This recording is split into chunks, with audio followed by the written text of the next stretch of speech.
Okay, but hopefully you are enjoying the GK class and will be eager to know more about, especially about the Sindh general knowledge, and eventually all this information will be the part of SPSC papers, inshallah.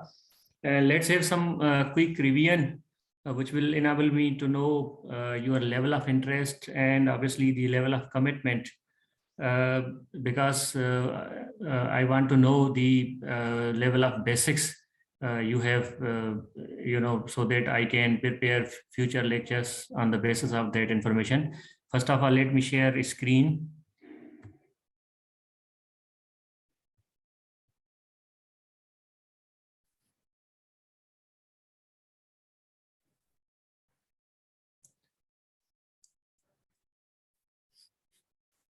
Today it's second class of Sindh GK. ठीक है बेटा, और आप लोगों को पता है कि थोड़ा सा हमने पहले ब्रीफ कुछ चीज़ें डिस्कस की थी। मैं दो चार क्वेश्चंस मैंने बनाए हैं जो मैं आप लोगों से थोड़ा सा पूछ लूँगा, आप चैट में बताएंगे, ठीक है। आपने माइक वगैरह ऑन नहीं करनी है, सिर्फ आप चैट में क्वेश्चंस के कोशिश करें कि आप आंसर्स देंगे, ताकि मुझे थोड़ा सा आइडिया हो कि जो आप लोगों को ये जो हमने पिछला क्लास लिया था उसमें से 4-5 क्वेश्चन, ज़्यादा नहीं है ये, आपके हार्डली 3 से 4 मिनट दूंगा, उसके बाद फिर हम आगे चलेंगे।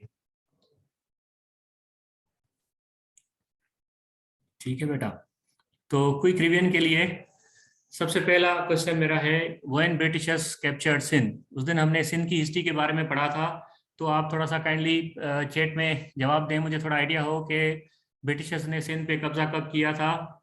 वेरी गुड, शाबाश, 1843, वेरी गुड।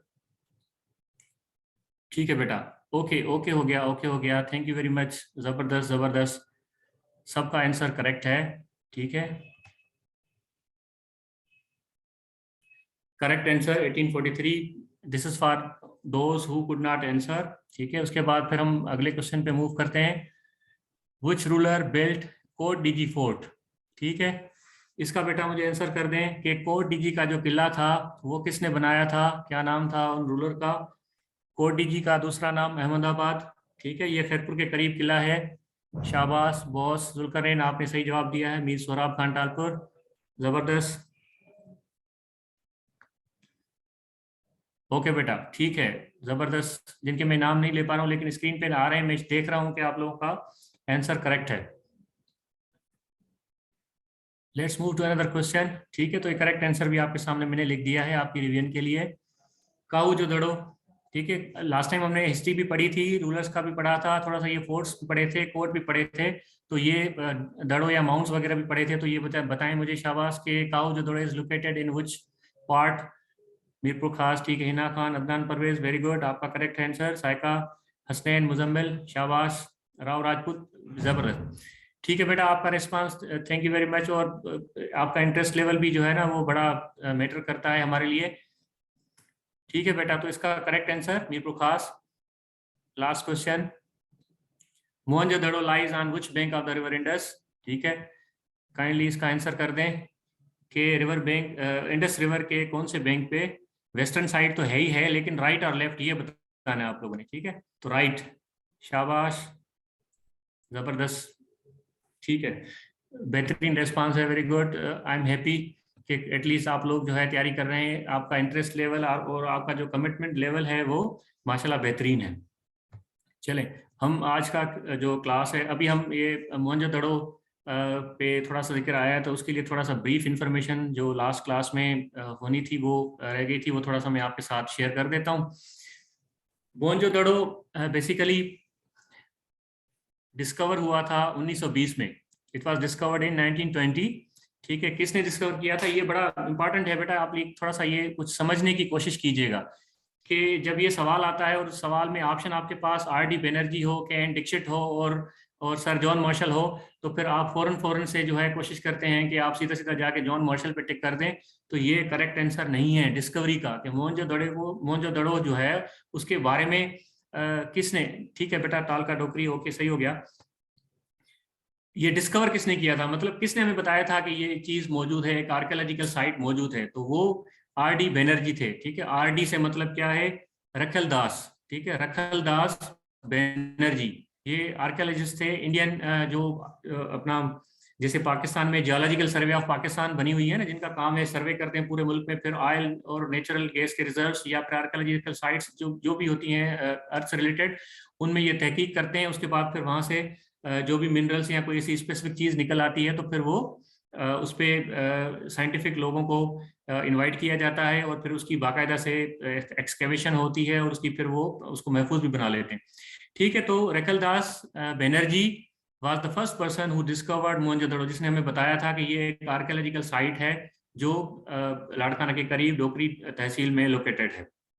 उस वक्त इट वाज इंडिया, ये पूरा सब कॉन्टिनेंट था ना, ये अनडिवाइडेड इंडिया था। उसके बाद फिर उसकी जो प्रॉपर एक्सकेवेशन हुई, उसकी फिर जो जिसको हम खुदाई बोले, ठीक है, उसको जब उनकी खुदाई हुई थी, प्रॉपर एक्सकेवेशन हुई थी, वो की थी K.N. डिक्सिट। वो उस वक्त डायरेक्टर जनरल थे इंडियन आर्कियोलॉजिकल सर्वे के। ठीक है, तो K.N. का जो पूरा नाम है वो मैं आपको बता देता हूँ आपकी इन्फॉर्मेशन के लिए। ठीक है, आप बुक्स वगैरह में देखेंगे तो आपको ये K.N. डिक्सिट, मैंने पूरा नाम यहाँ पे इसलिए नहीं लिखा कि कंफ्यूज ना हो जाए, क्योंकि एक ही बंदे के तीन तीन नाम याद रखना मिक्सअप हो जाएगा।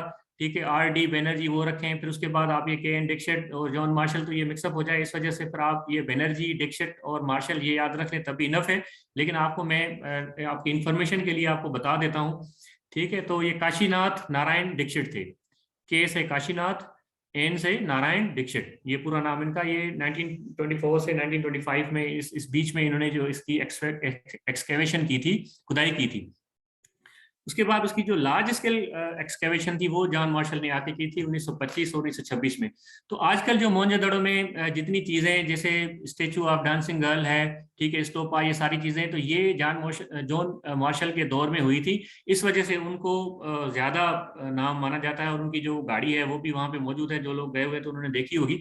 तो अब ये आपने नोट करना है कि ये तीन बंदे थे जिन्होंने इस पे काम किया, ये हेड थे मतलब। ठीक है, बाकी तो इनके साथ फिर लेबर और इंजीनियर्स और डिफरेंट लोग थे, टेक्नीशियंस। तो यहाँ पे आपने याद करना है कि डिस्कवरी बनर्जी ने की थी, उसके बाद फिर डिक्सिट ने उस पर काम किया, और फाइनली आके मार्शल ने, जो फाइनल आपको जिस हालत में नजर आ रहा है, तो वो मार्शल की खिदमात से, मेहनत से। तो इनमें दो जो है वो इंडियंस हैं, और जो जॉन मार्शल है वो ब्रिटिश से ताल्लुक रखते हैं। ठीक है, क्योंकि उस वक्त ब्रिटिश राज था, ब्रिटिश की हुकूमत थी इंडिया में, तो उन्होंने वहां से माहिरीन को लाया और उन्होंने आके यहाँ पे तहकीक की। फिर यूएन जो मोहनजोदड़ो के बारे में थोड़ा सा ये एडिशनल इंफॉर्मेशन के, it has been designated as a world heritage site by UNESCO. ठीक है, आपको पता होगा यूनेस्को क्या है बेटा, यूनेस्को आप लोगों ने सुना है, ये भी जनरल नॉलेज में कभी कभी आ जाता है।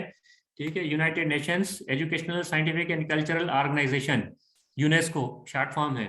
ठीक है, उन्होंने 1980 में इसको वर्ल्ड हेरिटेज, ये ज़ाहिर एक आर्कियोलॉजिकल साइट है पूरी दुनिया के लिए, तो उसको उन्होंने इसमें इंक्लूड कर दिया था अपनी लिस्ट में। अच्छा देखिए, ये तो है एक छोटी सी बेसिक इंफॉर्मेशन जो आपको हर बुक में मिल जाएंगी। ठीक है, छोटे से छोटे आप वो बुकलेट लेंगे उसमें भी आपको मिल जाएगी। लेकिन देखिए, जनरल नॉलेज को पढ़ने का थोड़ा सा एक डिफरेंट एंगल, ठीक है, मतलब स्पेसिफिक जो पर्पस है वो ये है कि आपने मोहनजोदड़ो के बारे में पढ़ लिया, लेकिन उस जो भी आप टॉपिक लें उससे एफिलेटेड जितनी भी नॉलेज, जितनी भी इंफॉर्मेशन आप गेन कर सकते हैं, बहुत अच्छा है आप गेन कर लें। ठीक है, आप पढ़ रहे होंगे एक टॉपिक, लेकिन उसके साथ एसोसिएटेड इतनी इंफॉर्मेशन होती है कि आप अगर रिलैक्स होके और सही तरीके से एक टॉपिक को फोकस करेंगे ना, तो आपके पास इतनी नॉलेज आ जाएगी जिसको हम ये भी कह सकते हैं कि माउंटेन्स ऑफ नॉलेज। ठीक है, तो देखें अभी जैसे सिर्फ हम मोहनजोदड़ो डिस्कस कर रहे हैं, लेकिन उसमें कितनी सारी चीजें, इंफॉर्मेशन आपके पास आ गई। इसी तरह जो मोहनजोदड़ो है वो इंडस सिविलाइजेशन से उसका ताल्लुक है, कल हमने पढ़ा भी था। ठीक है, तो उसकी जो कंटेम्पररी सिविलाइजेशंस, मतलब सेम पीरियड में उस वक्त दुनिया के अंदर कौन सी सिविलाइजेशंस, कौन सी तहजीबें मौजूद थी, ये भी थोड़ा सा एडिशनल इंफॉर्मेशन है। ये ऑब्वियसली सिंध जनरल नॉलेज का हिस्सा तो नहीं है, लेकिन इससे रिलेटेड है, तो इसलिए मैंने कहा बात खुली है तो चलो आपको ये भी थोड़ा सा बता देते हैं।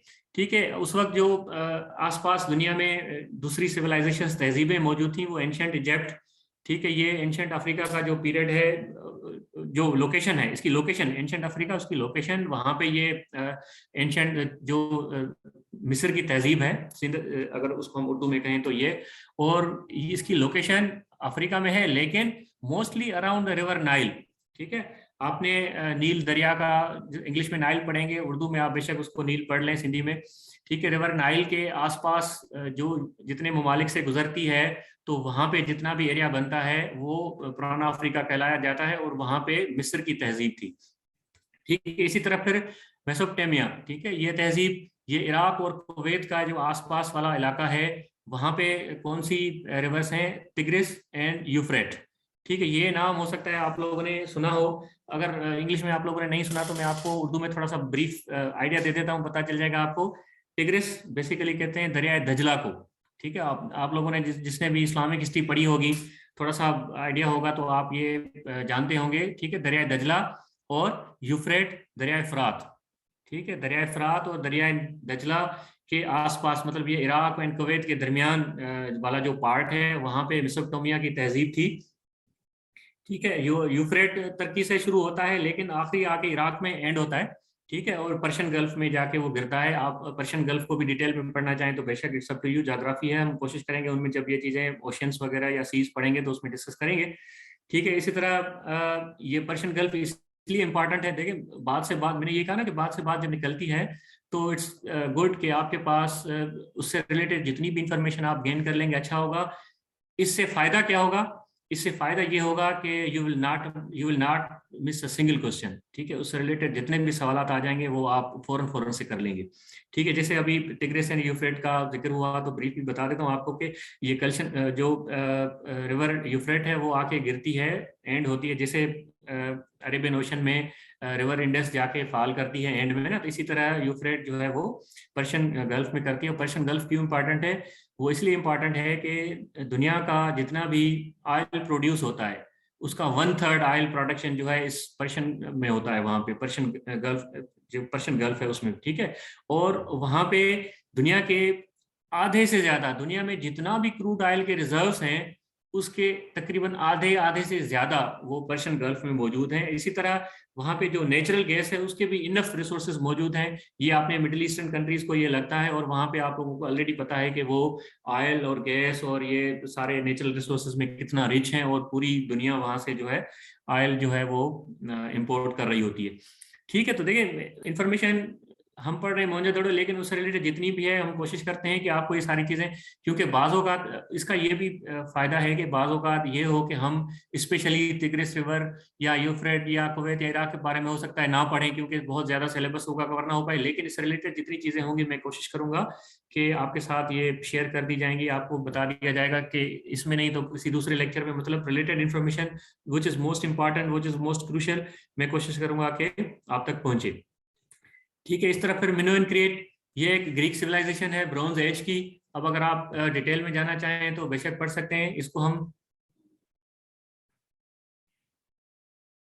बेटा किसकी वीडियो ऑन है मुझे तो नहीं पता।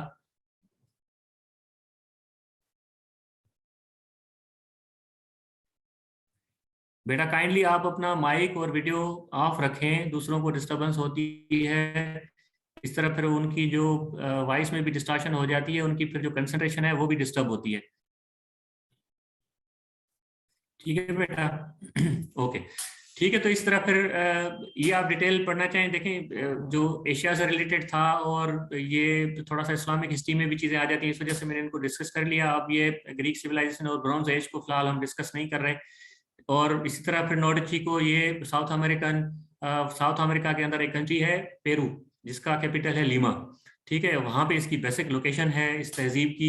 और इसको ये इसलिए मशहूर है कि this is oldest known civilization. ठीक है, अमेरिका के अंदर, अमेरिकन कॉन्टिनेंट में, अमेरिका दो दो कॉन्टिनेंट है ना, आपको पता है, साउथ अमेरिका और नॉर्थ अमेरिका, दोनों कॉन्टिनेंट्स के अंदर, इसलिए हमने कहा है अमेरिका। अमेरिका के अंदर, अमेरिका कॉन्टिनेंट के अंदर ओल्डेस्ट नॉन सिविलाइजेशन में भी ये भी सवाल पूछा जा सकता है जब वो तहजीब के बारे में, सिविलाइजेशन के बारे में, मेसोपोटामिया या इजिप्ट सिविलाइजेशन के बारे में तो सवाल पूछा भी जाता है। ठीक है, अगर ये सवाल आ जाए इससे रिलेटेड तो आप थोड़ा सा इसको देख लीजिएगा, ताकि आपको फिर जब दो तीन ऑप्शंस होंगे तो you can hit on the correct answer. ठीक है, चलिए बेटा थोड़ा सा आगे चलते हैं। कल हमने ये कहा था कि कुछ इंपॉर्टेंट यहाँ पे जो साइट्स हैं, कुछ इंपॉर्टेंट साइट्स हैं जैसे टॉम्स, श्राइन्स, मॉस्क या दरगाह, या फिर जो मशहूर सूफी सेंट्स हैं, बुजुर्गान दीन हैं, या सिंध के अंदर आपको पता है कि सिंध को तो कहते ही बुजुर्गों की सरजमीन है ना, तो यहाँ पे काफी सारे आपको सेंट्स और इस तरह श्राइन्स मिलती हैं, और इनके बारे में बेसिकली जनरल नॉलेज है। देखिए इस ये आप ध्यान में रखिएगा कि ये जो चीज हम पढ़ रहे हैं ये रिलीजियस माइंड के साथ नहीं पढ़ रहे, ठीक है, ये हम सिर्फ नॉलेज पर्पस के लिए पढ़ रहे हैं। कि कोई फिर ये कहे कि ये चीजें मेंशन हुई, ये चीजें मेंशन नहीं हुई, तो जितनी कोशिश हमने की है कि मोस्ट इंपॉर्टेंट जितनी भी इंफॉर्मेशन है वो इसमें हमने कलेक्ट की है। ऑब्वियसली 100% कवर अप करना मुश्किल भी होता है, ठीक है, टाइम की कमी की वजह से, अदरवाइज तो कोई मसला नहीं है।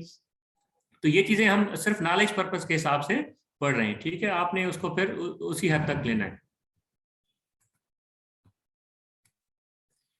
ठीक है, सबसे पहले आपको पता है सिंध के अंदर सबसे जो मशहूर बुजुर्ग, सूफी बुजुर्ग शाह अब्दुल लतीफ भिटाई हैं, ठीक है, उनकी जो श्राइन है, उनकी जो मज़ार है, वो कहाँ पे लोकेटेड है, वो भिटशा में है, ठीक है, डिस्ट्रिक्ट मटियारी बनता है, और भिटशा वो एक छोटा सा टाउन है, तहसील भी है, जो भिटशा, भिट बेसिकली वो भिट क्या था, एक जो मट्टी थी उसका टेला बना हुआ था, ठीक है, माउंट ऑफ, जिसको हम कह लें कि था बना हुआ माउंट, तो वहां पे फिर उन्होंने जाके अपना बसा लिया था, डेरा बना लिया था, और फिर आहिस्ता आहिस्ता वो भिट शाह के नाम से, वो शाह वाली भिट शाह, शाह अब्दुल भिटाई के नाम से फिर मशहूर हो गई, और वहां पे अब तो फिर टाउन बन गया है। उस पहले उनके फकीर और सारे होते थे मुरीद, उसके बाद फिर वो, अब जाहिर है कई साल गुजर चुके हैं, क्योंकि शाह अब्दुल लतीफ भिटाई जो है वो 1689 में पैदा हुए थे, ठीक है बेटा, या आप अगर अपने पास लिखना चाहें तो ये 1689, 1689 में शाह अब्दुल लतीफ भिटाई पैदा हुए थे, और उनकी जो डेथ हुई थी वो 1752 में, 1752। ये भी कभी कभी डेट्स जो है ना पूछी जाती हैं कि क्योंकि बड़े मशहूर हैं। ठीक है, इसी तरह शाह अब्दुल लतीफ भिटाई की जो मज़ार है, श्राइन है, टॉम्ब है, वहां पे वो किसने बनाया था, तो वो मियाँ गुलाम शाह कलोडो, ये कलोड़ा रूलर थे, इन्होंने 1772 में बनाया था, ठीक है।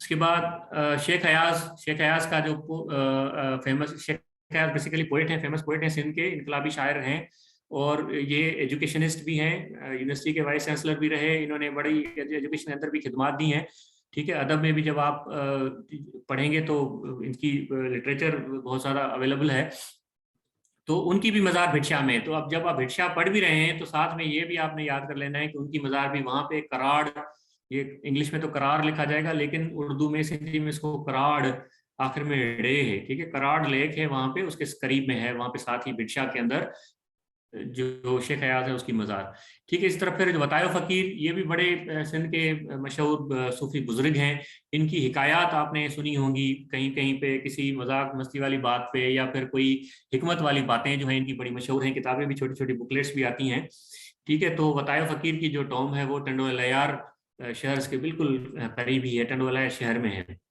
अभी रिसेंटली उसका जो उर्स भी जो है वो मनाया गया था, तो उसकी आप एग्जैक्ट डेट और कौन से नंबर पे उर्स था, ये आप अगर आप इंफॉर्मेशन इंटरनेट से या फिर न्यूज़पेपर से देख लें तो ये भी क्योंकि रिसेंट इवेंट है तो हो सकता है सवाल पूछा जाए, ठीक है। इस तरह फिर मखदूम तालबुल मौला, ये भी सिंध के बड़े मशहूर शायर गुजरे हैं, और उनकी जो मज़ार है वो हाला में है, डिस्ट्रिक्ट मटियारी में। इसी तरह फिर मिर्ज़ा कलीज बेग, ये भी सिंधी लिटरेचर की बड़ी हस्ती है, ये अंग्रेज दौर के जो शायर भी हैं, अदीब भी हैं, इन्होंने नसर में भी काम किया, 350 से ज़्यादा इन्होंने किताबें लिखी हैं, और उन्होंने शायरी, कहानियाँ, अफसाने, नावल, मज़ामीन, सफ़रनामे, बहुत काम किया है इन्होंने, ठीक है। तो इनकी जो मज़ार है वो देखिए, ये कुछ चीज़ें स्पेसिफिक इसीलिए भी लिखी गई है, टंडो ठोड़ो, ठीक है, ये छोटा सा एक टाउन है हैदराबाद के अंदर, ठीक है, साइड में।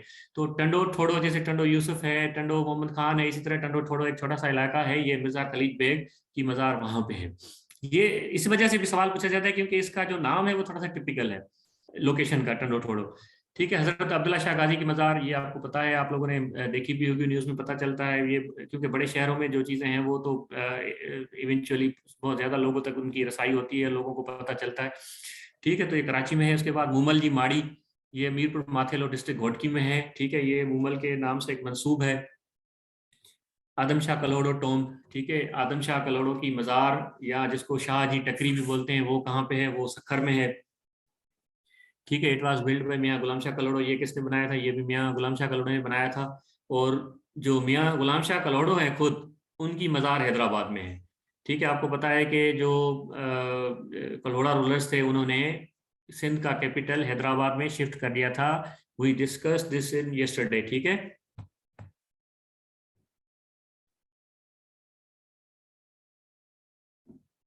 बेटा देखिए, आप जब बुक्स खोलेंगे ना, आपको मूमल जी माड़ी कहीं किताबों में मिलेगा, बदीन कहीं पे आपको मिलेगा, उमरकोट कहीं आपको मिलेगा, मीरपुर माथेलो घोटकी। तो जितनी मैंने तहकीक की है इंफॉर्मेशन और जो हिस्टोरिकल बुक्स में उनके रेफरेंस देखे हैं, मूमल जी माड़ी का करेक्ट आंसर है मीरपुर माथेलो। ठीक है बेटा, हो सकता है दूसरे शहरों में भी कोई मंसूब हो, लेकिन जो हिस्टोरिकल या लिटरेरी या फिर जो हिस्ट्री के हिसाब से ये मीरपुर माथेलो। टॉम्ब ऑफ मियाँ गुलाम शाह कलोड़ो हैदराबाद में है, ये हो गया। उसके बाद फिर मियाँ यार मोहम्मद कलोड़ो, ये भी कलोड़ा रूलर थे, उनकी जो मज़ार है, उनकी मज़ार जो है वो डिस्ट्रिक्ट दादू में है। बेटा देखें, आपको इंफॉर्मेशन डिफरेंट रिसोर्सेज से मिलेंगी, और ये थोड़ा बहुत प्रॉब्लम तो है कि कहीं पे इंफॉर्मेशन डिफरेंट है, कहीं पे डिफरेंट है, लेकिन मैंने ये कोशिश की है कि ऐसे रिसोर्सेज, कोई लिटरेरी आर्टिकल्स, कोई बुक्स, कोई हिस्ट्री के, वहाँ से मैंने ये इंफॉर्मेशन कलेक्ट की हुई है आप लोगों के लिए। स्पेशली मैंने ये स्लाइड्स बनाई हैं ताकि आपके साथ शेयर करूंगा, ये आपको दी जाएंगी, या आप अपने याद भी करते रहेंगे, इनको बार बार रिपीट भी करते रहेंगे। तो कोशिश करें कि इन्हीं चीज़ों पर रिलाय करें। अगर आप देखते हैं समटाइम्स इंसान है, मिस्टेक भी हो जाती है, अगर आपको एक से ज्यादा रिसोर्सेज में कोई इंफॉर्मेशन मिलती है, यू कैन करेक्ट इट, कोई उसमें प्रॉब्लम नहीं है, आप उसको ठीक कर सकते हैं, ये यू आर नॉट बाउंड। ठीक है बेटा, क्योंकि जो सीखना चाहेगा ना, वहां उसमें जिद नहीं होगी। जो बंदा सीखना चाहे उसके लिए जिद नहीं है, फ्लेक्सिबिलिटी तमाम जरूरी है। हाँ, कॉन्फिडेंस वो अलग चीज है कि आपने एक चीज मालूमात ले लिया, आपके पास कॉन्फिडेंस है, लेकिन इसमें कोई वो जिद नहीं होगी। ओके बेटा। अच्छा, ये एक बड़ी इंपॉर्टेंट इंफॉर्मेशन है, मे बी आपके लिए अमेजिंग इंफॉर्मेशन भी हो। ट्विन मास्क, ठीक है, twin mosques of Sindh are located, ये जुड़वा मस्जिदें जिनको हम कह सकते हैं, ठीक है। जुड़वा मस्जिदें कौन कौन सी हैं? ये दो हैं। एक मस्जिद खुदाबाद, ठीक है, ये दादू के करीब, दादू शहर से बाहर निकलेंगे तो ये 5 से 7 किलोमीटर बाहर आपको खुदाबाद छोटा सा एक टाउन मिलेगा, रोड पे ही बड़ी प्यारी मस्जिद बनी हुई है। ठीक है, और दूसरी जो उसकी जो मास्क है, बिल्कुल उसी शेप की, उसी तरह की, वही वाइट कलर की मार्बल उसमें लगी हुई है, वही ब्लू कलर के जो टाइल्स वगैरह उस पे लगे हुए हैं, और उन पे जो खताती की हुई है, और वहाँ पे जो नक्श निगार बनाए हुए हैं, वो मेहराब मस्जिद, ठीक है, मेहराब मास्क, वो कहाँ पे है? वो लोकेटेड है हालानी में। हालानी डिस्ट्रिक्ट नौशेरा फिरोज का एक छोटा सा टाउन है, लेकिन बड़ा इंपॉर्टेंट टाउन है। इसको हमने कल भी डिस्कस किया था, अगर आप लोगों को याद हो तो। हलानी का जिक्र कल आया था, वो इसलिए आया था कि जब हमने ये पढ़ा कि कल्होड़ा रूल एंड हो रहा था सिंध में, ठीक है, और जो टालपुर जो रूल है वो शुरू हुआ था, तब ये 1783 में हमने डिस्कस किया था। तो बैटल ऑफ हलानी हुई थी, हलानी में फैसला कुन जंग हुई थी। फैसला कुन जंग कल्होड़ा और टालपुर के दरमियान हुई थी। कल्होड़ा का जो लीडर था वो मियाँ अब्दुल नबी कल्होड़ा था, जिसको हम ये भी कहते हैं कि he was the last ruler of Kalhora dynasty. Kalhora ने जितनी भी हुकूमत की 1701 से लेके 1783 तक, उसमें मियाँ अब्दुल नबी कल्होड़ो जो है वो उनके आखिरी रूलर थे। और जो मीरों ने फिर फतेह हासिल की, तो ऑब्वियसली जो 1783 में मीरों की हुकूमत कायम हुई सिंध पे हालानी की जंग के बाद, तो उनके जो पहले रूलर, पहले हुक्मरान, वो मीर फतेह अली खान टालपुर। ये आप इंफॉर्मेशन अपने पास नोट करना चाहें तो नोट कर सकते हैं। ये इस तरह के सवालात टिपिकल जो है ना पूछे जा सकते हैं। अब बैटल ऑफ हालानी है, लेकिन उससे मैंने जिक्र किया कि जाहिर है दो जो डायनेस्टीज हैं उनकी आपस में लड़ाई हो रही है, दो समझ लें कि डिफरेंट खानदान है, उनकी आपस में लड़ाई हो रही है, हुक्मरान खानदान। तो उनका लीडर और उनका लीडर, ये सवाल पूछा जा सकता है। ठीक है बेटा, तो ये आप नोट कर लें। टालपुर की जो रूल थी ना, वो 3 हिस्सों में डिवाइडेड थी। ये फिर थोड़ा आगे डिस्कस करेंगे हम। एक तो वहाँ पे जैसे खैरपुर की पूरी रियासत थी, खैरपुर और उसके जो डाउन वाला नीचे वाला इलाका है वो। और दूसरा फिर पार्ट था हैदराबाद, हैदराबाद और उसके आसपास सेंट्रल सिंध वाला।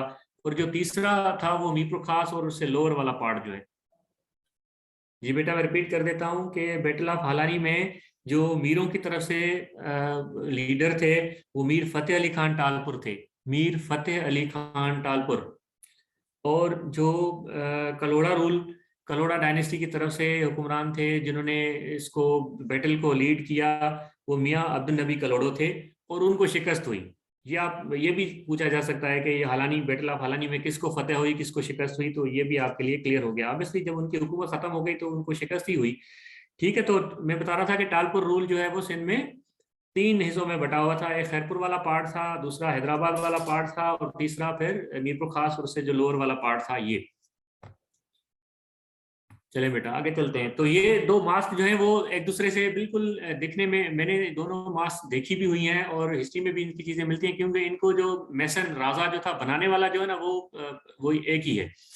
ठीक है, इस वजह से उनकी शेप और जो टाइम पीरियड है वो भी तकरीबन सेम टाइम पीरियड में बनी है। इस वजह से फिर उनकी जो शेप और उनकी जो मटेरियल स्पेशली इस्तेमाल हुआ है वो दोनों। अब ये दोनों कल्चर डिपार्टमेंट के अंडर में आती हैं और उन्होंने इनको आर्कियोलॉजिकल साइट्स डिक्लेयर किया हुआ है नेशनल लेवल पे या प्रोविंशियल लेवल पे, तो फिर उनकी वो देखभाल भी करते हैं। तो अभी इस वजह से फिर वो अभी कुछ आपको अच्छी कंडीशन में ये मिलेगी। यू कैन विजिट, आप देखेंगे तो बड़ा आपको जो हिस्टोरिकल उनका व्यू है वो सामने आएगा, और इन्फॉर्मेशन तो आपको ऑलरेडी मैंने यहाँ पे दे दी है। Real name of sergeant Sain, ठीक है, मोहम्मद ताहिर नक्शबंदी, ये भी जो है ना किसी एक प्राइवेट टेस्टिंग सर्विस थी उसमें सवाल पूछा गया था। बेटा इनका एग्जैक्ट ईयर की इंफॉर्मेशन नहीं मिलती, ठीक है, लेकिन ये है कि ये कल्होड़ा रूल के दरमियान बनी थी। ठीक है, तो ये 1701 से लेके 1783 के बीच में कहीं बनी है। तो एग्जैक्ट इनकी इंफॉर्मेशन मैंने सर्च की कोशिश की थी कि मिल जाए तो आपके साथ शेयर करूं, लेकिन unfortunately I couldn't find it. ठीक है, तो सर्जेंट साईं एक बड़ी मशहूर दरगाह है, श्राइन है, ये कंडियारो डिस्ट्रिक्ट नौशेरा फिरोज में आती है। रिसेंटली उनका उर्स भी लगा है, इस वजह से फिर मैंने ये चीज़ इसमें इंक्लूड की थी कि हो सकता है कि इससे रिलेटेड सवाल, क्योंकि एक प्राइवेट टेस्टिंग सर्विस वालों ने सवाल पूछा हुआ था, तो आप लोग इसको पढ़ लें, समटाइम्स में भी सवाल आ जाए। ठीक है, इस तरह फिर ख्वाजा खिजर या जिंदा पीर, उनकी श्राइन, ये टॉम कहाँ पे है, ये सखर में है। ठीक है, ये भी इम्पोर्टेंट एक साइट है, लोग विजिट करते हैं, आते जाते हैं। ठीक है, हिस्टोरिकल इसके हम उसमें नहीं जाते पर्सपेक्टिव में कि वो क्या है कैसा है, लेकिन इसके नाम से एक चीज है जिदा पीर के नाम से, तो ये सवाल पूछा जा सकता है। ठीक है, वार होली हेयर मुबारक, होली प्रॉफिट का, हमारे प्यारे आका रसूल सल्लल्लाहु अलैहि वसल्लम के जो वार मुबारक है, वो कहते हैं कि उस वक्त किसी को उन्होंने दिया था या वो वहां से लेके आए थे। बेटा ये सखर में किस जगह पे है, ये मैं रशीद साहब को अर्ज करूंगा कि वो आपको बताएं, क्योंकि वो वहाँ के हैं, मैंने ये नहीं देखा इसलिए मुझे नहीं पता, रोडी लेकिन में सर, ये रोडी रोडी। रोडी में। ठीक है, ओके। नहीं, वार मुबारक तो सर रोडी में है, लेकिन जो जिंदा पीर ख्वाजा खिजर का आस्थान, जिंदा पीर थर्मल पे, Sukkur thermal sir. Sukkur thermal, हाँ, ये जी बच्चे जो है ना वो एग्जैक्ट लोकेशन शायद विजिट करना चाह रहे होंगे, तो ठीक है, ओके बेटा। तो ठीक है, ये वार मुबारक जो है उसकी हिस्टोरिकल पर्सपेक्टिव में जाए बगैर आपने सिर्फ इनकी ये याद करना है कि रोहिणी में है, और ये श्राइन वहां पे जो उस पे जो मकबरा वगैरह बनाया हुआ है वो किसने बनाया था, अमीर मोहम्मद कलोड़ ने, ये भी इतना जरूरी नहीं, लेकिन ये आपने याद रखना है कि ये रोहिणी में मौजूद है। ठीक है, ये सवाल पूछा जा सकता है। दरगाह अमरोड शरीफ, ये हिस्टोरिकल है, जिससे बहुत सारी हिस्ट्री भी है और बहुत सारे इवेंट्स भी इससे रिलेटेड है। तो ये आपने दरगाह अमरोड शरीफ कहाँ पे है, उसकी लोकेशन शिकारपुर में है, ये आपने याद करना है।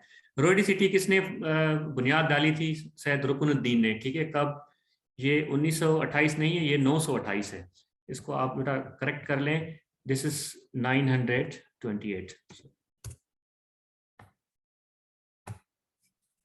ठीक है, 928 जो ईयर है एडी उसमें। शाहजहां मास्क छठा, ये भी बड़ी मशहूर मास्क है, उसके जो टोटल मेहराब है उसमें बने वो 101 है।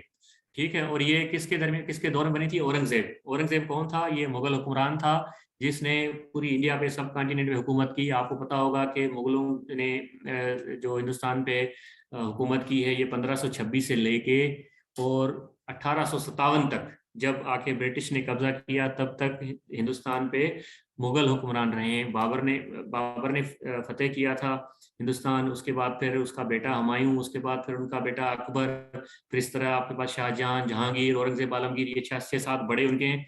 आखिरी फिर हुक्मरान आता है वो बहादुर शाह जफर, जिसको फिर उन्होंने जलावतन कर दिया था रंगून बर्मा में। ठीक है बेटा, तो औरंगजेब, ये थोड़ा सा आपको मैं एक टिप दे देता हूँ, हिंट दे देता हूँ कि आपको मोस्टली जो हिंदुस्तान और पाकिस्तान में जितनी बड़ी मशहूर मसाजिद बनी थी, ये औरंगजेब के दौर में बनी थी, क्योंकि औरंगजेब जो था वो रिलीजियस माइंड बंदा था, तो वो बड़े किले और ये बड़ी दूसरी टावर्स और ये नहीं बनाता था, तो ये मस्जिदें बनाता था। ठीक है, तो इसके दौर में जो कुछ इंपॉर्टेंट मस्जिदें मस्जिदें बनी हैं, अगर आप इंडियन हिस्ट्री जब हम पढ़ेंगे तो उसमें हो सकता है कि मुगल पीरियड थोड़ा सा हम डिस्कस करेंगे तो आपको मैं बता दूंगा, लेकिन मुगल पीरियड बेसिकली वो पाकिस्तान अफेयर्स में आता नहीं है। जब हिस्टोरिकल जीके के हिसाब से हम किसी देखेंगे किसी लेक्चर में आएगा तो मैं आपको उसमें थोड़ा सा ब्रीफ उनकी दे दूंगा। ठीक है, जो 5 बड़े मुगल हुक्मरान हैं उनके बारे में आपको मैं ब्रीफ बता दूंगा। ठीक है, इसी तरह फिर दरगाह लवारी शरीफ बदीन में है। ये चीजें मैं आपको इसी वजह से पढ़ा रहा हूँ, इसी वजह से बता रहा हूँ कि जो Sindh public commission combined competitive exam लेता है तो उसमें इनके बारे में बहुत ज्यादा सवाल पूछे जाते हैं, थ्योरेटिकल डिस्क्रिप्टिव भी। तो हो सकता है अगर सेम माइंड वाला एग्जामिनर आपका पेपर बना लेता है, ठीक है, या फिर जो यहाँ पे जो एडमिनिस्ट्रेशन में है, ऑब्वियसली वो कंबाइंड कॉम्पिटिटिव एग्जाम के पेपर्स उनके हाथों से गुजरते रहते हैं, बनते हुए, चेकिंग करते हुए। तो हो सकता है अगर वही वाली इंफॉर्मेशन आपसे पूछी जाए, क्योंकि उनको पता है कि ये जो बच्चे सिंध के हैं जो सिंध का कॉम्पिटिटिव एग्जाम भी दे रहे होंगे, ये डिफरेंट एग्जाम्स दे रहे हैं, तो हो सकता है इससे रिलेटेड अगर कोई सवाल पूछे जाएं तो ये आपके लिए स्पेसिफिक इन्फॉर्मेशन मैंने जो सिंधी की लिटरेचर है, हिस्ट्री है, वहां से भी मैंने ये चीजें इंक्लूड की हैं। क्योंकि जो मखदूम मोहम्मद जवां लवारी वाला जो ना वो बड़ा अच्छा शायर भी था, और उनकी शायरी जो Sindh process commission combined competitive exam में देते भी रहे हैं, उसकी वो जैसे तशरीह बोलते हैं ना, ठीक है, ट्रांसलेशन एक्सप्लेनेशन के लिए रेफरेंस एंड एक्सप्लेनेशन जैसे दी जाती है, पूछा जाता है, तो उसमें दी भी जाती है। इस वजह से मैं ये चीजें आपके लिए इंफॉर्मेशन में एक्सक्लूसिवली मैंने ऐड किया है, ताकि इस तरह का अगर कोई सीन बन जाए तो आप लोगों को परेशानी ना हो कि ये इंफॉर्मेशन भी चलो आपके हाथ लग गई। ठीक है बेटा, दी श्राइन ऑफ समन सरकार बदीन में है, इनका बड़ा मशहूर मेला लगता है, सिंध के लोग जाते हैं। ठीक है, रिलीजियस माइंड के बगैर, मतलब रिलीजियस माइंड हो ना हो लेकिन फिर भी लोग जो है ना जाते हैं, क्योंकि जो जो नॉर्मली डिफरेंट ये सूफी बुजुर्गान हैं उनके जो मेले वहां पे लगते हैं तो वो एक कल्चर के तौर पे उनको देखा जाता है। ठीक है, ये हिस्टोरिकल इवेंट नहीं, कल्चरल एक इवेंट होता है, इस वजह से भी फिर लोग, बहुत सारे लोग जाते हैं। तो इस वजह से मैंने ये मेंशन किया है, क्योंकि ये चीज न्यूज में, मीडिया में हिस्सा बनती है। जब ये इवेंट होता है तो ये न्यूज और मीडिया का हिस्सा बनता है। जब ये चीज न्यूज और मीडिया में हाईलाइट हो तो obviously this can be asked in any exam. तो ये आप लोगों ने थोड़ा सा पढ़ लेना है बेटा। ठीक है बेटा, इस तरह फिर कुछ और सूफी बुजुर्गान दीन हैं जिनकी मज़ारें, शाह करीम बुलड़ी वारो, ठीक है, ये टंडो मोहम्मद खान में इनकी मज़ार है। ठीक है, शाह इनायत शहीद जिनको झोंक शरीफ, ठीक है, वहाँ पे उनकी मज़ार है। इस तरह फिर मिस्री शाह पोइट हैं, ये काफ़ी के बड़े मशहूर शायर, जिनको काफ़ी का बादशाह कहा जाता है, काफ़ी शायर सिन्फ है। ठीक है बेटा, ये काफी इंग्लिश वाली काफी नहीं है, ये आपने रखना है, इसलिए मैंने इसकी स्पेलिंग भी एग्जैक्ट वही रखी है। काफी बेसिकली सिंधी शायरी की एक सिन्फ है, जैसे आपने बैत पढ़ा है, जैसे आपने नज़म पढ़ा है, जिस तरह आपने जो गजल पढ़ा है, ठीक है, इसी तरह या नात पढ़ी है, मुल्क पढ़ा है, इस वजह से इसी तरह काफी एक सिन्फ है। ठीक है, और काफी का बादशाह मिस्री शाह, उसकी मज़ार नसरपुर हैदराबाद मटियारी डिस्ट्रिक्ट में आ जाता है, हैदराबाद से बाहर मटियारी के करीब। ठीक है, इस तरफ नाने की यूसुफ कौन था, ये हजरत सचल सरमस का खलीफा था, उनकी मज़ार कहाँ पे है, खोड़ा में। इसी तरह सचल सरमस की मज़ार जो है वो दराजा शरीफ रानीपुर में है, ये भी आप पढ़ लीजिएगा, देख लीजिएगा। ठीक है, इस तरह फिर मकली हिल, ठीक है, मकली हिल लार्जेस्ट नेक्रोपोलिस, सबसे बड़ा कब्रिस्तान है दुनिया का। ठीक है, कहा जाता है दुनिया का, एशिया का तो यकीनन है ही है, लेकिन इसको दुनिया का भी माना जाता है, आपको डिफरेंट लिटरेचर में चीजें मिलेंगी। और इसमें तकरीबन तकरीबन 1,25,000 लोकल हुक्मरानों की और सूफी सेंट्स और दूसरे लोगों की मज़ारें हैं। ठीक है, 1,25,000 से ज्यादा मज़ारें हैं इसमें, तो इस वजह से इसको दुनिया का बड़ा कब्रिस्तान भी कहा जाता है। ठीक है, और बड़े बड़े जबरदस्त मुकबरे बने हुए हैं, आज भी देखें जाके तो बड़ी हैरत होती है कि इतने 100 साल, इतने हजारों साल पहले जो है ना ये चीजें बनी गई थी, और इतनी सफाई के साथ, इतनी बेहतरीन। सादी मुसानी, ये भी एक बड़ी मशहूर दरगाह है, जिनका जो उर्स मुबारक लगता है तो बहुत सारे लोग पूरी सिंध से लोग विजिट करने जाते हैं। ये दादू में लोकेशन है उसकी। इस तरह फिर गाजी शाह, वो भी दादू में है। इस तरह शाह अब्दुल करीम जो शाह लतीफ भटाई के ग्रेट ग्रैंडफादर थे, ठीक है, तो वो उनकी जो टंडो मोहम्मद खान में, ये ऑलरेडी हम डिस्कस कर चुके हैं, इनको बुलड़ी वारो कहा जाता है। ठीक है, ये चासर ऑफ सिंध, इनकी शायरी बड़ी मशहूर थी, जैसे इंग्लिश में चासर है, इसी तरह। हाँ बेटा, लेकिन वो एग्जैक्ट टाउन नहीं पूछते, नॉर्मली वो डिस्ट्रिक्ट का पूछ लेते हैं ना, तो इस वजह से फिर मैंने दादू लिखा हुआ। ठीक है बेटा, चासर ऑफ सिंध सिंधी शायरी के, ठीक है। और इस तरह सिंधी अदब जो ब्याह उतारो, ये उनको दिया हुआ नाम है। इसको आप याद करें तो भी ठीक है, नहीं तो ये जरूरी नहीं है कि इम्तिहान में आए, लेकिन इनकी एक स्पेसिफिक क्वालिटी की वजह से इनको दिया हुआ है। श्राइन ऑफ हजरत गौसुल हक मखदूम नूह की मज़ार कहाँ पे, हाला में है। ये सवाल इस वजह से भी पूछा जा सकता है कि जो सिंध के मैट्रिक तक टेक्स्ट बुक हैं उनमें मखदूम नूह के बारे में एक लेसन मौजूद है। तो कभी कभी बहुत सारे सवालात जो हमारे टेक्स्ट बुक होते हैं उनसे भी लिए जाते हैं। तो काफी सारी इन्फॉर्मेशन हम कोशिश करते हैं कि जो स्पेशली हमारे जो हम जैसे हम सिंध जी के पढ़ रहे हैं, तो सिंध की जितनी पर्सनैलिटीज हैं, चाहे वो सेंट्स में आए, बुजुर्गों में आए, वो उनकी जो मज़ारें हैं मशहूर, उनका हमने कोशिश करके इन्फॉर्मेशन यहाँ पे आपके लिए एक जगह पे कलेक्ट की हुई है। ठीक है। इस तरह चिटोरी ग्रेव यार्ड ये कहाँ पे है, ये मीरपुर खास में है। ठीक है। वहाँ पे मशहूर जो लोग हैं उनमें मीर शेर मोहम्मद टालपुर की मज़ार है। ठीक है। तो चिटोड़ी जो ग्रेवयार्ड है वहाँ पे मीर शेर मोहम्मद टालपुर की मज़ार है। मीर शेर मोहम्मद टालपुर कौन थे, आप लोगों ने हो सकता है नाम सुना हो। ये बड़े मशहूर जो टालपुर हुक्मरान थे, और इन्होंने बैटल ऑफ दुबो, ठीक है, इन 1843 में एक जंग लगी थी हैदराबाद में। ठीक है बेटा, हैदराबाद में जंग लगी थी जिसको बैटल ऑफ हैदराबाद भी कहते हैं, मतलब हैदराबाद वाली जंग। ठीक है। और ये किसके दरमियान लगी थी, ये लगी थी जो उस वक्त टालपुर हुक्मरान थे और उस वक्त जो ब्रिटिश की फोर्सेस थी। बेटा म्यानी और दुबो दोनों आती हैं, मैं थोड़ा सा ब्रीफली आपको बता देता हूँ, क्योंकि जब ये बैटल ऑफ दुबो का जिक्र हुआ ना, ठीक है, तो इसमें मैं आपको अगली स्लाइड में डिस्कस कर लेता हूँ आपके साथ ये बेटा।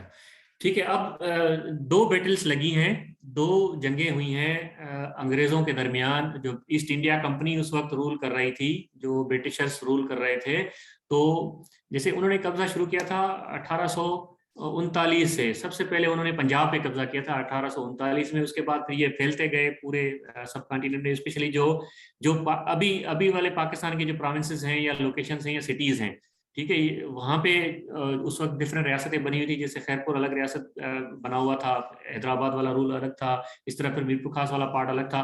तो उस वक्त बैटल ऑफ म्यानी जो है वो ईस्ट इंडिया कंपनी की जो फोर्सेस थी, चार्ल्स नेपियर उनका कमांडर था, और उस वक्त जो टालपुर हुक्मरान थे उनके दरमियान लगी थी। और ये कब हुई थी, ये हुई थी 17 फरवरी 1843 को, 17 फरवरी 1843। ये म्यानी रेंज फॉरेस्ट के नाम से अभी मशहूर है। आप हैदराबाद से थोड़ा सा बाहर निकलते हैं, हटड़ी बाईपास निकल के थोड़ा सा क्रॉस करते हैं, कुछ चंद ही किलोमीटर पे म्यानी की का जो एरिया है वो आजकल लोकेटेड है। वहां पे आजकल फॉरेस्ट है। ठीक है। वो बड़ी नर्सरी भी उन्होंने बनाई हुई है फॉरेस्ट डिपार्टमेंट वालों ने। तो वहां पे ये बैटल हुई थी, उसकी डेट आप याद कर लें, 17 फरवरी 1843। ये दो जगह हैं, दोनों आपने सही तरह से प्रॉपर तरीके से याद रखनी है, इसमें आपने वो डेट की कंफ्यूजन ना हो आपको। ठीक है।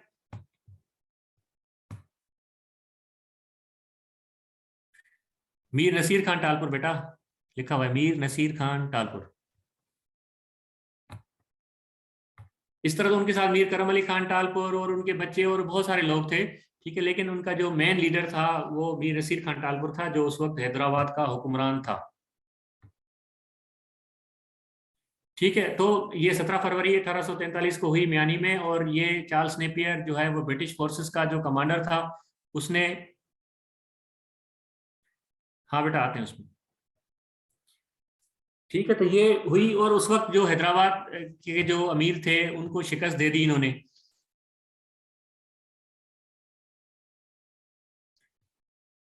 ठीक है। तो उन्होंने जब ये शिकस्त दे दी, उसके बाद फिर बैटल ऑफ दुब्बो, या फिर जिसको सिंधी में तो दुब्बो बोलते हैं, इंग्लिश में आपके सामने स्पेलिंग लिखी हुई है, आप इसको अपने तरीके से प्रोनाउंस कर सकते हैं, या फिर बैटल ऑफ हैदराबाद भी कहते हैं। इस वजह से कहते हैं कि ये फाइनल बैटल थी हैदराबाद में, और उसके बाद फिर हैदराबाद का जो कंट्रोल है वो चला गया ब्रिटिश के पास। ऐसे समझ लें इवेंचुअली कि यहाँ पे देखें मैंने बताया ना कि टालपुर जो रूल था वो 3 पार्ट्स में डिवाइडेड था, एक हैदराबाद, दूसरा मीरपुर खास, तीसरा खैरपुर वाला। तो खैरपुर वाला जो पार्ट था वो चलता रहा, उन्होंने जो ब्रिटिशर्स के साथ इल्हाक कर लिया, उनके साथ अनेक्स हो गए, और उनके साथ फिर उनकी कुछ रियायतें लेके वो उनको मतलब वहां पे रहने दिया। अदरवाइज बाकी ये जो दो दो पार्ट थे उनको अपने साथ उन्होंने अनेक्स करके मिला दिया था, और जितने यहाँ पे हुक्मरान थे उनको इन्होंने यहाँ से फिर वो एग्जाइल में भेज दिया था, यहाँ से जो है दूसरे ममालिक में उनको भेज दिया था, बेदखल कर दिया था, यहाँ से निकाल दिया था। तो बैटल ऑफ दुबो या बैटल ऑफ हैदराबाद कब हुई थी? 24 मार्च 1843 को। ये कब किसके दरमियान हुई थी? ये भी अगेन ईस्ट इंडिया कंपनी और जो मीर टालपुर थे उस वक्त क्या हुआ कि जब फरवरी में ब्रिटिश ने हैदराबाद पे हमला किया, तो उस वक्त हैदराबाद के जो हुक्मरान थे, बेसिकली उनका प्रॉब्लम यह था कि वो उस वक्त उनके पास स्टैंडिंग आर्मी नहीं होती थी। सिंध के जितने भी हुक्मरान रहे हैं उनका ये फॉल्ट, हमने बहुत ज्यादा हिस्ट्री पढ़ी है, तो ये फॉल्ट रहा है कि they didn't possess standing army, कि भाई कोई भी हमला हो जाए तो हमारे पास ये 1000, 5000, 10,000 लोग फौजी मौजूद हैं। ठीक है, उस वक्त क्या होता था कि जितनी भी हुक्मरान होते थे उनके पास मुख्तलिफ सरदार होते थे, मुख्तलिफ जो गांव होते थे या शहर होते थे, उनके जो बड़े जागीरदार होते थे, जागीरें अता की हुई थी, फिर उनको मैसेज किया जाता था, उनकी तरफ बंदे दौड़ाए जाते थे कि भाई आप बंदे दें हमें। फिर किसी ने 100 दिए, किसी ने 200 जवान दिए, किसी ने 300, किसी ने 1000। ये इस तरह मिला के फिर फौज इकट्ठी की जाती थी बाहर से, जो बंदा हमला करने आता था उससे मुकाबला करने के लिए। ये एक बड़ा फॉल्ट था कि स्टैंडिंग आर्मी नहीं। देखिए, हम हिस्ट्री में भी आप पढ़ेंगे, हर जगह कहा जाता है, जब आप किसी हिस्टोरियन के साथ बैठेंगे, ठीक है, वो आपको बताएगा कि सिंध जो अमन पसंद धरती रही है ना, उसकी वजह यही रही है कि उन्होंने स्टैंडिंग आर्मी, उनके भाई हम तो किसी के पास लड़ने झगड़ने के लिए नहीं जाएंगे, हम किसी पे हमला करने नहीं जाएंगे, तो हमें फौज रखने की जरूरत नहीं है। नॉर्मली एक कंसेप्ट है, कहा जाता है। सही है या गलत हम उसमें जा नहीं रहे, ये हम सिर्फ एक हद तक पढ़ रहे हैं। ठीक है, तो स्टैंडिंग आर्मी नहीं थी। उस वक्त क्या होता था, जब अटैक हो जाता था फिर ये इधर उधर से जवान और फौजी कलेक्ट किए जाते थे। ऑब्वियसली वो फिर वेल ट्रेंड भी नहीं होते थे। जज्बा होता था लड़ने का, लेकिन जज्बा भी कैसे? फॉर एग्जाम्पल 6000 लोग एक जगह से आए, 500 लोग दूसरी जगह से, 300 लोग दूसरी जगह से, तो वो समझ लें कि एक कौमी जज्बा या एक कोई रियासत होती है तो उसके हक में लड़ने वाला जज्बा जो है वो नहीं होता था। ठीक है, तो इस वजह से फिर शिकस्तें हुई हैं। ये भी बड़ा इनकी जो वजह है। ठीक है, डिफेंसिव आर्मी, ठीक है बेटा, आर्मी होगी तो फिर वो डिफेंस भी करे या फिर वो एडवांस भी करे, और फिर वो कहते हैं ना कि पेशकदमी भी करे, वो जाए भी, अटैक भी करे। ठीक है, वो प्रोएक्टिव भी हो। बहरहाल, तो स्टैंडिंग आर्मी ना नहीं थी, इन्होंने फिर मदद मांगी। जो उस वक्त जो पिछली स्लाइड में हमने पढ़ा, मीर शेर मोहम्मद टालपुर, ठीक है, जो जिनका चित्तौड़ी ग्रेवयार्ड में मजार है, तो उनकी तरफ मदद के लिए मीर खास भेजा गया बंदा। तो उन्होंने फिर, जब तक उन्होंने भी फौज कलेक्ट की और वहां से निकले आए पहुंचे, तब तक हैदराबाद पे कब्जा हो चुका था। फिर हैदराबाद के करीब दोबारा जो उस वक्त जो चार्ल्स नेपियर तो उनका जनरल था, जो फील्ड में कमान कर रहा था फौज की, और उनका जो बड़ा था उस वक्त वो कैप्टन जेम्स आउटराम था। ठीक है, इस तरह फिर जो ये फौज थी टालपुर की, उनका कमांडर था जो बड़ा, वो लीड कर रहा था, मीर शेर मोहम्मद टालपुर था, लेकिन जो फील्ड में लड़ाई लड़ रहा था वो होश मोहम्मद शीदी था। ठीक है, और जिसमें फिर, हाँ ठीक है बेटा, ये कह सकते हैं, लेकिन ऑब्वियसली ऐसे वर्ड यूज करना थोड़ा डिफरेंट भी होता है, डिफिकल्ट भी होता है, और क्योंकि अभी यहाँ पे एक टेम्पो उर्दू में और इंग्लिश में चल रहा है, तो इस वजह से फिर मैंने कोशिश की है कि जो एग्जैक्ट वो सिंधी वाले वर्ड हैं वो मैं ना यूज करूँ अनलेस नेसेसरी। ठीक हो गया बेटा? तो ये दो वार्स थी, इस तरह फिर वो हेल्प आई, लेकिन unfortunately it was not enough. हाँ, पहले तैयारी होती, स्टैंडिंग आर्मी होती, दोनों इकट्ठे मिलके लड़ते, तो समटाइम्स पॉसिबल है कि उस वक्त दुनिया का नक्शा या उस वक्त सिंध का नक्शा या हालात दूसरे होते। बहरहाल, तो बेटा ये दोनों बैटल्स, और तीसरी मैंने हालानी की बैटल ऑलरेडी डिस्कस कर दी है, वो इंपॉर्टेंट है, तो ये आप उनको थोड़ा सा देख लीजिएगा हिस्टोरिकल।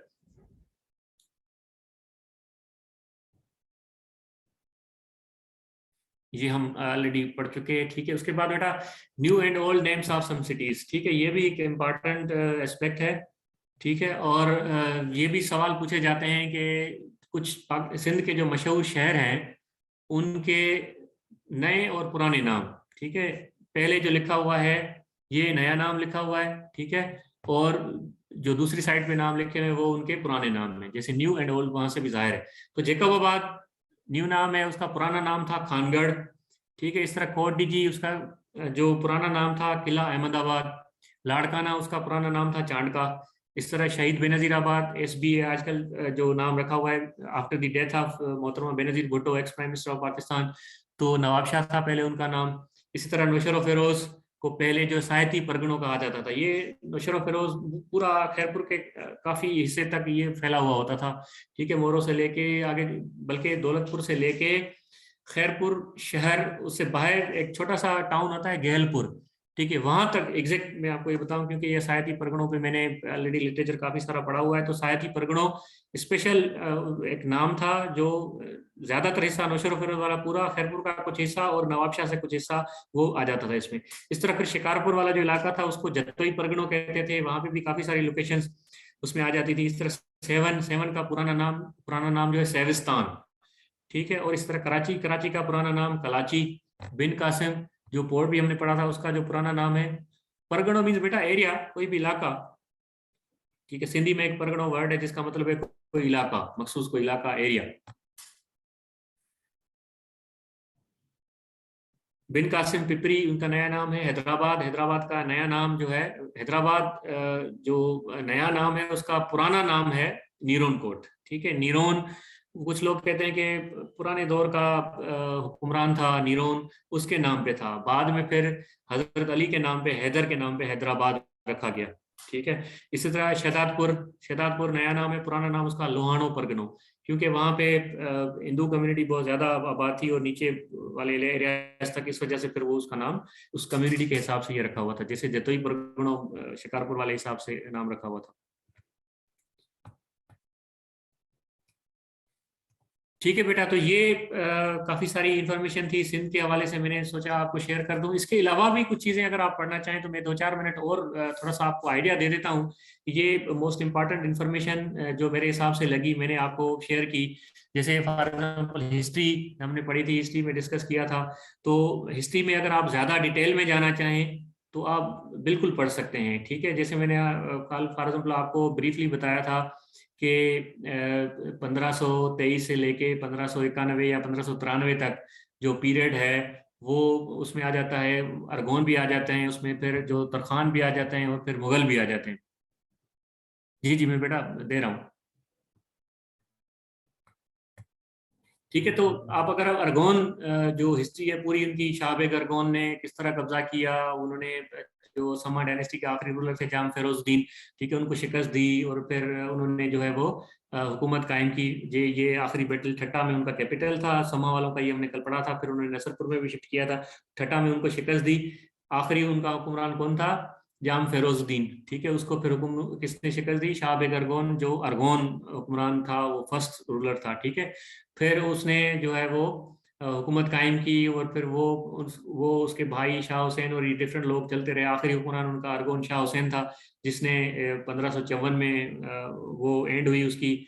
उसमें फिर क्या हुआ, जो तरखान है, तरखानों ने कब्जा किया। ये उनकी ब्रांचें हैं तकरीबन, वो एक ही ये मुगल हैं उनकी ब्रांचें हैं, ठीक है। मिर्जा ईसा खान तरखान या फिर मिर्जा बाकी तरखान या मिर्जा जानी बेग, ये 3 बड़े हुक्मरान रहे हैं इसमें।